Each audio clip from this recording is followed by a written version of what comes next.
하나님의 평강과 축복이 오늘도 여러분과 함께 하시기를 주님의 이름으로 축원합니다. 오늘 고린도후서 13장 1절부터 13절까지 말씀으로 하나님의 능력으로 살라, 하나님의 능력으로 살라, 이런 제목으로 말씀의 은혜를 나누고자 합니다. 주님의 부름을 받은 자로서 살아간다는 것은 외롭습니다. 왜냐하면 자기 자신과 끊임없이 싸워야 하는 여정이기 때문에 그렇습니다. 우리가 구원의 확신을 가지고 살아간다고 해서 우리의 삶에 아무 문제가 없다거나 그냥 하는 일마다 잘 된다거나 그러진 않습니다. 이 육신의 장막을 벗는 그 순간까지 우리 삶엔 이해할 수 없는 일들이 수없이 다가오고 하나님 바라보지 않으면 정말 천길랑 떨어지기로 떨어지는 것처럼 그런 어려움을 당할 때도 많죠. 그러므로 우리가 믿음의 공동체 안에서 서로를 세워주고 격려하지 않는다면 어느 순간 우리는 믿음의 길에서 떠나게 될 것입니다. 우리가 고린도 전후서를 통해서 알게 되는 것은 바울은 자기 자신을 생각하기보다는 하나님의 양무리들을 위하여 끊임없이 자신을 내려놓았다는 거죠. 여러분이 자녀를 낳고 부모로 살아가면서 똑같잖아요. 그렇죠? 자식을 위해서 내려놓고 뭐라도 더 주고 싶어 하는 것이 부모의 마음이듯이 마찬가지라는 거죠. 성도들의 영혼을 위하여 크게 기뻐함으로 재물을 사용하고 또 자기 자신까지 내어주는 참된 목자로 살았습니다. 바울은 이제 고린도 후서를 마무리하면서 성도들에게 권면과 끝인사를 하는 것을 보게 되죠. 그러면서 13장 5절 하반절에 예수 그리스도께서 너희 안에 계신 줄을 너희가 스스로 알지 못하느냐, 이렇게 말하고 있는 것을 보게 됩니다. 우리는 이 시간 바울의 외침에 겸손히 귀 기울여야 할 것입니다. 첫째로 3절을 보시면 그리스도는 우리에 대하여 약하지 않고 도리어 강하심을 잊지 말아야 합니다. 바울은 1절에서 다음과 같이 말하죠. 1절 같이 읽습니다. 내가 이제 세 번째 너에게 가리니 두세 증인의 입으로 말마다 확정하리라. 아멘. 우리는 바울의 고백을 통해서 바울이 고린도 교회를 세 번째 방문하려고 하고 있음을 알게 되죠. 그런데 방문하는 이유가 나오죠. 두세 증인의 입으로 말마다 확정하리라. 이것을 세번역으로 보시면 다음과 같이 번역하고 있습니다. 모든 소송 사건은 두세 증인의 말을 근거로 하여 결정지어야 한다라는 것이죠. 제가 고린도 전서를 시작하면서 여러분들에게 말씀을 드렸지만은 고린도 전후서에 보면은 교회에서 일어날 수 있는 모든 문제들이 다 나옵니다. 은사가 많이 나타난 교회고 능력도 많이 나타난 교회였는데 교회가 평안할 날이 없었던 거예요. 그러다 보니까 늘 이 고린도 교회에 대한 바울의 근심과 염려가 있었던 것이죠. 이런 바울의 심정이 2절에 더 강력하게 나오죠. 2절 같이 읽습니다. 내가 이미 말하였거니와 지금 떠나 있으나 두 번째 대면하였을 때와 같이 전에 죄 지은 자들과 그 남은 모든 사람에게 미리 말하노니 내가 다시 가면 용서하지 아니하리라. 아멘. 자, 지금 뭐죠? 바울이 선전포고하고 있는 거예요. 그러니까 고린도 교회가 얼마나 문제가 많았던지 2절을 보면 우리가 알 수 있죠. 바울은 자신이 고린도 교회를 두 번째 방문했을 때 전에 죄를 지은 사람들과 다른 모든 사람들에게 이미 말했던 것처럼 지금 자신이 떠나 있으나 미리 말해두고 있는 거예요. 그러면서 바울은 자신이 다시 가면 그들을 용서하지 않겠다고 강력하게 말하고 있음을 보게 됩니다. 바울이 이렇게 강력하게 말하는 근거가 3절에 나옵니다. 3절 같이 읽습니다. 이는 그리스도께서 내 안에서 말씀하시는 증거를 너희가 구하매니 그는 너희에게 대하여 약하지 않고 도리어 너희 안에서 강하시니라. 아멘. 정말 놀랍지 않습니까? 지금 성도들은 그리스도께서 바울 안에서 말씀하고 계신다는 증거를 구하고 있습니다. 저는 이 모습을 보면서 목자와 양의 관점이 얼마나 다른가를 느낄 수 있었습니다. 바울이 복음을 전하기 위해서 어떤 삶을 살았습니까? 그럼에도 불구하고 바울에게 증거를 요구하고 있다는 거죠. 증거를 보여달라 이렇게 얘기하는 거예요. 바울은 고린도 교회 성도들에게 이렇게 강조하죠. 그리스도는 여러분에게 약하신 분이 아닙니다. 그는 여러분 가운데서 능력을 떨치시는 분입니다. 그렇다면 예수님이 이렇게 하신 이유가 무엇일까? 자, 4절에 그 이유가 나옵니다. 4절 같이 읽습니다. 그리스도께서 약하심으로 십자가에 못 박히셨으나 하나님의 능력으로 살아계시니 우리도 그 안에서 약하나 너희에게 대하여 하나님의 능력으로 그와 함께 살리라. 아멘. 동일한 내용을 현대어 성경은 다음과 같이 번역하고 있음을 보게 되죠. 여러분 깨닫게 되시길 주님의 이름으로 축원합니다. 자, 한번 읽습니다. 인간으로 오신 그분의 연약한 육체는 십자가에서 죽으셨으나 지금 그분은 하나님의 크나큰 능력으로 살아계십니다. 우리도 그분과 같이 육체적으로는 연약한 사람들이었으나 지금은 여러분을 대하기에 충분한 하나님의 능력을 받아 그분처럼 강하게 살고 있습니다. 아멘. 예수님은 십자가의 죽으심으로 끝나지 않으셨다는 거죠. 그래서 그 신천지 이만희가 그랬던가요? 하여간 그 이단 교주들이 하는 얘기 가운데 하나가 뭐냐면은 예수는 죽었다 이거예요. 예수는 십자가에 못 박혀 죽었기 때문에 그 사람은 우리의 구세주가 될 수 없다 이렇게 주장을 합니다. 여러분 우리가 신앙생활을 하면서도 마찬가지거든요. 제가 늘 두 날개를 얘기했죠. 우리 신앙에 두 신앙이 있어야 된다. 첫째가 뭐라 그랬어요? 십자가 신앙이라 그랬고 이걸로 끝나면 큰일 난다 그래요. 그죠? 맨날 죽는 거예요. 그냥 맨날. 근데 또 무슨 신앙이 있다 그랬어요? 부활 신앙이 있다 그랬다는 거예요. 죽으셨지만 사망 권세를 깨뜨리시고 사흘 만에 다시 사셨다. 여러분 예수님이 십자가에서 죽기만 하셨으면요 우린 소망이 없는 거예요. 우리는 두 신앙을 가져야 된다 그랬죠. 자, 마찬가지라는 것입니다. 사흘 만에 부활하시고 40여일 만에 승천하셔서 지금은 하나님의 보좌 우편에 앉아 계십니다. 저와 여러분이 육체적으로 연약한 자들이지만 충분한 하나님의 능력을 받아 주님이 주신 사명을 감당하고 있음을 믿으시길 바랍니다. 여러분 주님이 주신 사명은 내 능력으로 하는 것이 아니라 그랬죠. 주님이 주신 능력을 받아 감당하는 줄로 믿습니다. 두 번째 5절 보시면 예수 그리스도께서 우리 안에 계신 줄을 스스로 알고 믿음으로 살아야 합니다. 예수님은 지금도 살아계신 줄로 믿습니다. 예수님은 2000년 전에 갈보리 십자가의 죽으심으로 끝나지 않으셨다는 거예요. 우리는 하나님의 능력으로 예수님과 함께 살고 있음을 믿습니다. 우리가 내 안에 예수님이 사신다는 말은 미사여구가 아닌 거예요. 실제로 예수 그리스도를 구세주로 영접한 사람 안에는 예수님이 함께 거하고 계신 줄로 믿습니다. 그러므로 바울은 5절에서 저와 여러분에게 아주 중요한 질문을 하고 있어요. 이거 암송해야 될 말씀이죠. 같이 읽습니다. 너희는 믿음 안에 있는가? 너희 자신을 시험하고 너희 자신을 확증하라. 예수 그리스도께서 너희 안에 계신 줄을 너희가 스스로 알지 못하느냐? 그렇지 않으면 너희는 버림받은 자니라. 아멘. 바울의 질문이 아주 날카로워요. 무슨 질문을 하고 있죠? 예수 그리스도께서 너희 안에 계신 줄을 너희가 스스로 알지 못하느냐?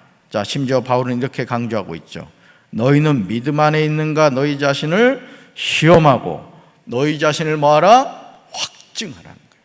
그러니까 여러분 항상 우리가요 내 자신이 믿음 안에 있는가를 봐야 돼요.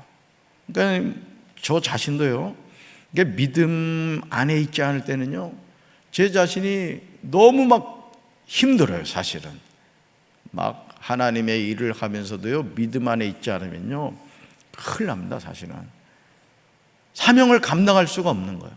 그러니까 여러분, 우리가 믿음 주시옵소서, 믿음 주시옵소서 왜 기도해야 되냐면 하나님의 일은 믿음이 있어야 감당하는 거예요. 믿음이 없는 사람은 맨날 안 돼요. 맨날 다 안 되는 거예요. 이래도 안 되고 저래도 안 돼요. 그러나 하나님 주신 믿음을 가진 사람은 할 수 있거든요. 무슨 말이냐, 믿는 자에게 능히하지 못할 일이 없느니라. 아멘. 이 믿음이 안에 있는가 자신을 확증해야 된다. 동일한 구절을요, 현대 성경은 다음과 같이 번역하고 있어요. 같이 읽습니다. 여러분 자신을 잘 살펴보십시오. 여러분이 참다운 그리스도인입니까?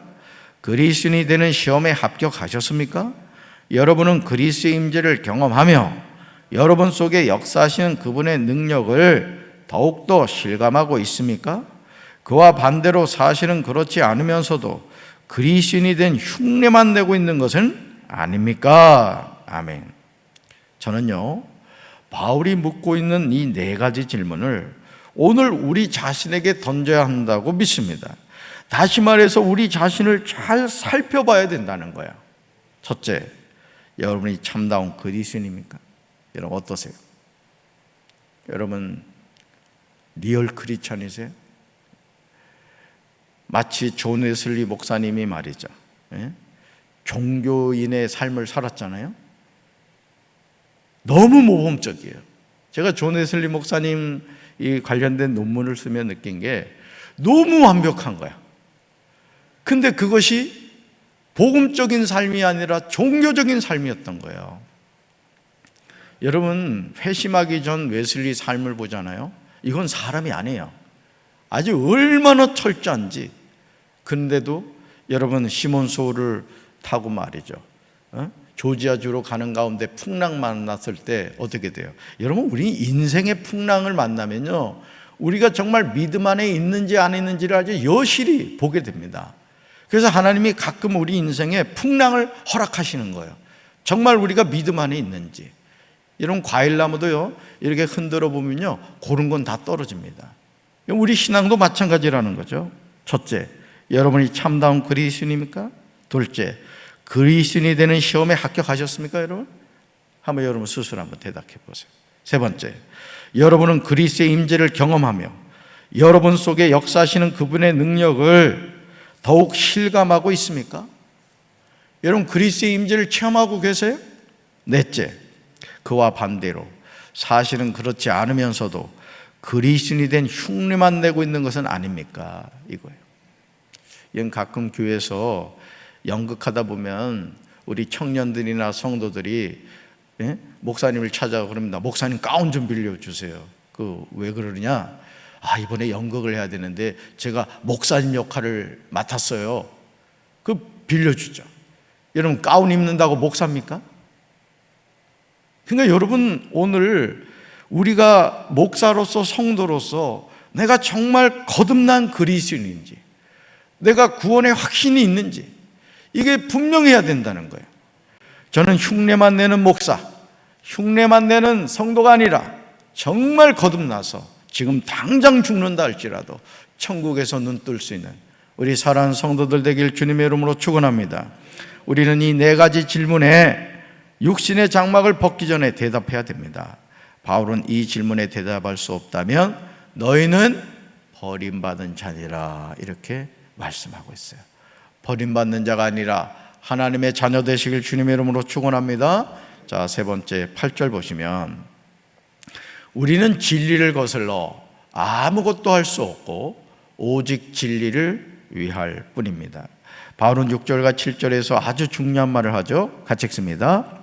우리가 버림받은 바 자 되지 아니한 것을 너희가 알기를 내가 바라고 우리가 하나님께서 너희로 악을 조금도 행하지 않게 하시기를 구하노니 이는 우리가 옳은 자임을 나타내고자 함이 아니라 오직 우리는 버림받은 자 같을지라도 너희는 선을 행하게 하고자 함이라. 아멘. 바울은 지금 자신과 동역자들이 버림받은 자, 즉 하나님께 실격자가 되지 않았다고 밝히고 있어요. 여러분 그 쇼트트랙 달리는 거 보면 말이죠, 언젠가 한번 우리나라가 1등으로 들어왔어요. 웬걸요? 실격 처리가 돼버린 거예요. 얼마나 화가 나는지 말이죠. 분명히 1등인데 우리가 신앙생활도 마찬가지라는 거예요. 버림받은 자가 되면 안 된다는 거예요. 저는 사실 그래요. 제가 목회를 하면서요, 정말 두려운 것 가운데 하나가 뭐냐면은, 나는 열심히 주님의 일을 한다고 했는데 주님이 너 아니야, 이러면 끝나는 겁니다. 여러분이 직분을 받아서 신앙생활을 함에 있어서도 왜 우리가 하나님을 드려야 되느냐면, 최종 판결을 하신 분이 누구예요? 하나님이신 거예요. 아무리 나 잘못 없다고 해봐요, 실격 처리된 것 거의 특별한 경우가 아니고선 바뀌지 않습니다. 우리가 하나님을 섬김에 있어서 마찬가지죠. 바울이 고린도 교회 성도들에게 원한 것은 그들이 선을 행하게 하고자 하는 것입니다. 즉 악을 조금도 행하지 않게 되기를 하나님께 기도한 거예요. 그런데 성도들의 눈에는 바울과 그 일행이 하나님께 버림받은 자같이 보였던 것입니다. 바울은 8절과 9절에서 아주 중요한 고백을 하고 있습니다. 같이 읽습니다.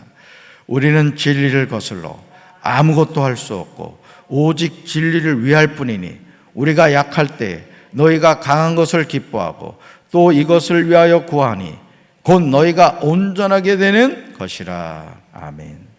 하나님의 일을 하는 사람이 절대 붙잡아야 하는 것은 진리입니다. 부름받은 사명자는 오직 진리를 위할 뿐이죠. 이 진리를 붙잡는 사람은 자신은 약해지고 다른 지체들이 강한 것을 기뻐합니다. 온전하게 되는 것을 위해 중보기도 하죠. 바울은 10절에서 다음과 같이 말해요. 10절 같이 읽습니다.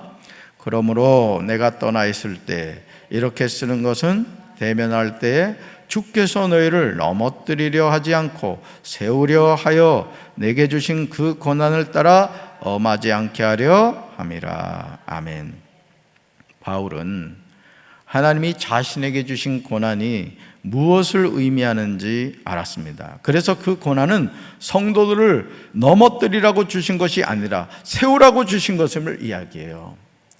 요즘 매스컴에 나오는 그 뉴스 보도 가운데 우리 마음을 아프게 하는 것은, 최근에도 그렇잖아요. 3살 먹은 딸인가 말이죠, 집에 있는데 그 딸을 며칠을 방치하고 이 어머니가 말이죠, 새로운 남자친구하고 말이죠, 그냥 들로 산으로 다니다가 와보니까 애가 죽어 있는 거예요. 여러분, 우리가 그런 모습을 보면서 공분하잖아요. 어떻게 어머니가 저럴 수가 있는가. 그런 일들이 너무너무 많이 일어나는 것을 보게 되죠. 마찬가지입니다. 저는 담임 목사로서 또 성도 여러분들도 마찬가지예요. 누군가를 넘어뜨리는 인생이 아니라 세워주는 인생이 되길 주님의 이름으로 축원합니다. 우리 교회가 좋은 교회가 되려면 그런 교회가 돼야 돼요. 우리는 성도를 세우는 사람이 되어야 될 줄로 믿습니다. 믿음이 연약한 성도가 있을 때 그 성도를 질책하고 책망하고 낙심시키는 그런 성도가 아니라 오히려 격려해주고, 집사님 나도 그랬어, 기도하면 돼, 하나님이 함께 해주셔, 소망을 심어주는 그런 저와 여러분 되기를 주님의 이름으로 축원합니다. 네 번째로 11절 보시면, 사랑과 평강의 주님이 우리와 함께 계심을 알고 서로 무난하며 살아야 합니다. 바울은 11절에서 성도들에게 인사를 하고 있죠. 같이 읽습니다. 마지막으로 말하노니 형제들아 기뻐하라, 온전하게 되며 위로를 받으며 마음을 같이하며 평안할지어다. 또 사랑과 평강의 하나님이 너희와 함께 계시리라. 거룩하게 입맞춤으로 서로 무난하라. 아멘. 저는 바울이 11절에서 언급하고 있는 표현을 보면서 고린도 교회 성도들을 향한 바울의 따스한 사랑을 느낄 수가 있었어요. 특별히 사랑과 평강의 하나님이 너희와 함께 계시리라, 이 부분이 너무너무 감동적이었습니다. 사랑하는 성도 여러분, 여러분 어떠세요? 이 쉬운 성경을 보면 이렇게 나오거든요. 기뻐하라, 온전하게 되라, 위로를 받으라, 한마음을 품으라, 평안히 지내라. 그러면 사랑과 화평의 하나님께서 너희와 함께 계시리라. 저는 강경절께 성도들이 서로를 향하여 이런 인사를 할 수 있게 되기를 주님의 이름으로 축원합니다. 그래서 바울은 13절로서 이제 고린도 후서를 마무리하고 있죠. 13절 같이 읽습니다. 주 예수 그리스도의 은혜와 하나님의 사랑과 성령의 교통하심이 너희 무리와 함께 있을지어다. 아멘. 저는 바울과 동일한 심정으로 사랑하는 강경제일교회 성도들을 축복합니다. 주 예수 그리스도의 은혜, 하나님의 사랑, 성령의 교통하심이 여러분과 함께 하시기를 주님의 이름으로 축원합니다. 그래서 우리가 이 축도를 할 때 바로 이 고린도후서 13장 11절 말씀을 사실은 하고 있는 거예요. 우리가 이 세상을 살아가면서 어떤 삶을 살아야 된다? 구원의 분명한 확신을 가지고 넘어뜨리는 인생이 아니라 세워주는 인생. 그래서 우리 강경제일교회가 정말 좋은 교회, 주님이 기뻐하시는 교회가 되는 일에 아름답게 쓰임받는 저와 여러분 되시기를 주님의 이름으로 축원합니다. 가슴에 손 얹겠습니다. 하나님 아버지, 교회는 온전하지 않습니다. 문제없는 교회가 어디 있겠습니까? 목사도 부족함이 많고 성도도 부족함이 많습니다. 연약함이 많은 사람들이 모여 신앙생활하기에 왜 문제가 없겠습니까? 그럼에도 우리가 예수님을 바라보고 예수님을 의지할 때 우리는 약하고 부족하지만 전지전능하신 주님은 우리의 약함을 오히려 부끄럽게 여기지 않으시고 그리스도의 사랑으로 덮어주시고 주님의 은혜를 통하여 우리를 세워주심으로 주님이 주신 사명을 감당하게 하십니다.